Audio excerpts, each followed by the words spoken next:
Shut up and sit down. तो चलिए आइए अब हम लोग पढ़ते हैं 19.5 nature and consequences of the revolt. इस विद्रोह का स्वरूप एवं परिणाम क्या हुआ, आइए इसके बारे में देखते हैं। नेचर, स्वरूप। Historians are of different opinions regarding the nature of the revolt of 1857। 1857 के विरोध के स्वरूप के संबंध में इतिहासकारों के अलग अलग विचार हैं। British historians interpreted the revolt as a mutiny of the sepoys. British इतिहासकारों ने इस विद्रोह की व्याख्या सिपाहियों के विद्रोह के रूप में की है। Ignoring the grievances of the local people and their participation in the movement, the British historians felt that the rebellion was engineered by the sepoys and some landholders and princes having vested interest. Recent researches on 1857, however, argued that self-interested motives did not have such significance before the combined opposition to the unpopular British regime. अब देखिए, स्थानीय लोगों की तकलीफों और इस आंदोलन में उनकी भागीदारी को अनदेखा करते हुए ब्रिटिश इतिहासकारों का मानना था कि इस विद्रोह को सिपाहियों, कुछ भूस्वामियों और राजकुमारों ने अपने निहित स्वार्थों के लिए आरंभ किया। हालांकि 1857 पर हाल के शोधों में, रिसर्चेस में यह दावा किया गया है कि अप्रिय ब्रिटिश साम्राज्य के संयुक्त विरोध के सामने स्वार्थपूर्ण प्रयोजनों का अधिक महत्व नहीं रहा था जाता है। Some historians view the revolt of 1857 as the first war of Indian independence. कुछ इतिहासकार 1857 के इस विद्रोह को भारत की स्वतंत्रता का प्रथम युद्ध मानते हैं। Those who don't agree with this interpretation argue that the rebel leaders did not make an attempt to establish a new social order. जो इस व्याख्या से सहमत नहीं है, तर्क देते हैं कि विद्रोह के नेताओं ने नई सामाजिक व्यवस्था स्थापित करने का प्रयास नहीं किया। They tried to restore the old Mughal rule by inviting Bahadur Shah too. उन्होंने बहादुर शाह द्वितीय को आमंत्रित करके प्राचीन मुगल शासन को पुनः स्थापित करने की कोशिश की। It is said that although Indian initiatives and priorities were so central in the experience of change, there was no national revolt in 1857. The discontented were fractured in loyalty and intention, often looking back to a society and a policy which were no longer viable. Thus, it was not revolution but just a restoration.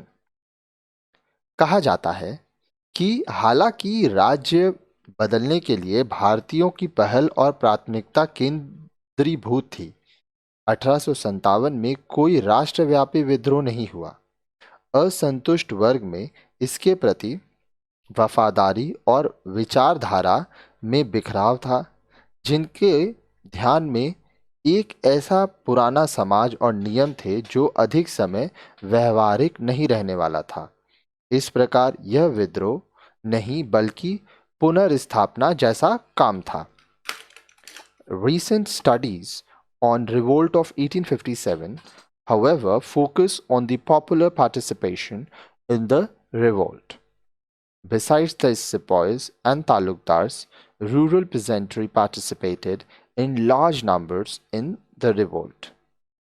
In the case of Awadh, it has been shown that talukdars and peasants jointly launched the attack. Even in many places, when talukdar made peace with the British, peasants continued their movement. The sepoys had linkage with their kinsmen in the villages, and the revolt of the sepoys influenced the civilian population to ventilate their grievances against the British rule. Thus, the revolt of 1857 took the character of a popular uprising. 1857 के विद्रोह के हाल के अध्ययन से इस विद्रोह में लोकप्रिय भागीदारी होने की बात कहते हैं। सिपाहियों और ताल्लुकदारों के अतिरिक्त ग्रामीण किसानों की बड़ी संख्या ने इस विद्रोह में भाग लिया। अवध के मामले में यह दर्शाया गया है कि ताल्लुकदारों और किसानों ने मिलकर आक्रमण आरंभ किया था। कई स्थानों पर तो ताल्लुकदारों ने ब्रिटिशों के साथ मिलकर शांति कायम की, परंतु किसानों ने अपना आंदोलन जारी रखा। सिपाहियों के गांवों में अपने रिश्तेदारों से संबंध थे तथा सिपाहियों के इस विद्रोह ने ब्रिटिश शासन के विरुद्ध अपनी शिकायतें जनता के सामने रखने के लिए नागरिक जन समुदाय को प्रभावित किया। इस प्रकार 1857 के विद्रोह ने लोकप्रिय विद्रोह का रूप ले लिया। Causes of the failure of the revolt, इस विद्रोह की असफलता के कारण क्या थे, आइए उसके बारे में देखते हैं। In spite of popular participation in the revolt of 1857, the rebels were ultimately forced to surrender before the British.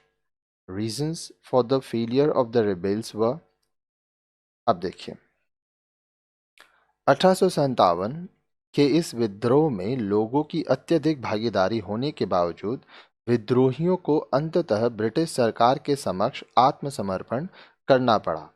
विद्रोहियों की असफलता के कारण निम्न कारण थे, आइए देखते हैं।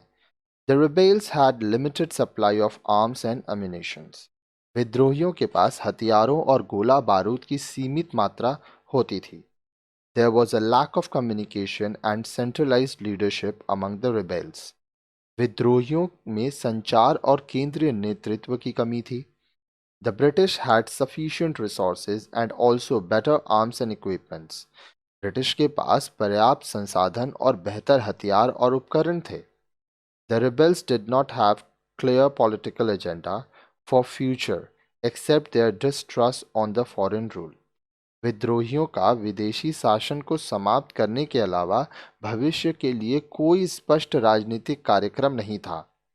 The rebels, in spite of the popular character of the movement, had failed to enlist the support of merchants, intelligentsia, and many local princes that rather supported the British. विद्रोही इस आंदोलन के व्यापक स्वरूप के बावजूद व्यापारियों, बुद्धिवादी वर्ग और कई स्थानीय राजकुमारों का सहयोग प्राप्त नहीं कर सके, जो प्राय अंग्रेजों के समर्थक थे। सिग्निफिकेंस ऑफ द रिवोल्ट, इस विद्रोह का महत्व क्या हुआ, आइए उसके बारे में पढ़ते हैं। The British, though, managed to suppress the revolt but realized the extent of people's resentment. हालांकि ब्रिटिश सरकार इस विद्रोह को कुचलने में सफल रही, परंतु उसे लोगों के असंतोष की सीमा का पता लग गया। The event of 1857 compelled the British to re-examine their policy towards India. After the revolt, therefore, they adopted a strategy to check the future incidents of such a revolt. 1857 की घटनाओं ने ब्रिटिश सरकार को भारत के लिए अपनी नीति की पुनः जांच करने के लिए मजबूर कर दिया। अतः इस विद्रोह के बाद उन्होंने ऐसे किसी विद्रोह की भविष्य में होने से रोकने की रणनीति अपनाई। In order to win the confidence of the local princes, the British made a declaration that they would no longer expand their existing territorial possessions. अब देखिए, स्थानीय राजकुमारों का विश्वास पुनः जीतने के लिए ब्रिटिश सरकार ने घोषणा की कि वे अपने मौजूदा कब्जे वाले क्षेत्रों का और अधिक विस्तार नहीं करेंगे। Special awards were given to the loyal princes, वफादार राजकुमारों को विशेष पुरस्कार दिए गए। In the recruitment of army, community, caste, tribal and regional loyalties were encouraged in order to check the solidarity among soldiers. सैनिकों में एकता को रोकने के लिए फौज में भर्ती करने में संप्रदाय, जाति, जनजाति और क्षेत्रीय वफादारों को बढ़ावा दिया गया। The British took recourse of the policy of divide and rule by tactfully utilizing caste, religious, and regional identities of Indian people. British सरकार ने जाति, धर्म, भारतीयों की क्षेत्रीय पहचान का चतुराई से उपयोग करते हुए फूट डालो और शासन करो की नीति अपनाई। Another important consequences of the revolt of 1857 was the declaration of royal proclamation in 1858. 1857 के विद्रोह का दूसरा महत्वपूर्ण परिणाम 1858 में शाही घोषणा पत्र की उद्घोषणा थी। By this proclamation, India's administration was taken over directly by the British Crown, abolishing East India Company's rule. इस घोषणा से ईस्ट इंडिया कंपनी के शासन को समाप्त करते हुए भारत का प्रशासन सीधे तौर पर ब्रिटिश राज के अधीन कर दिया गया। Finally, though the rebels failed, their heroic struggle against the British Raj left a deep impression in people's mind. The spirit of Indian nationalism, which was at a formative stage in the second half of the 19th century, was greatly influenced by this revolt. अंत में हालांकि विद्रोही असफल रहे, परंतु British राज के खिलाफ उनके वीरतापूर्ण संघर्ष ने लोगों के मस्तिष्क में गहरी छाप छोड़ी। भारतीय राष्ट्रवाद की भावना, जो कि 19वीं शताब्दी के उत्तरार्ध में सेकेंड हाफ में विकासशील स्तर पर थी, इस विद्रोह से अत्यधिक प्रभावित हुई।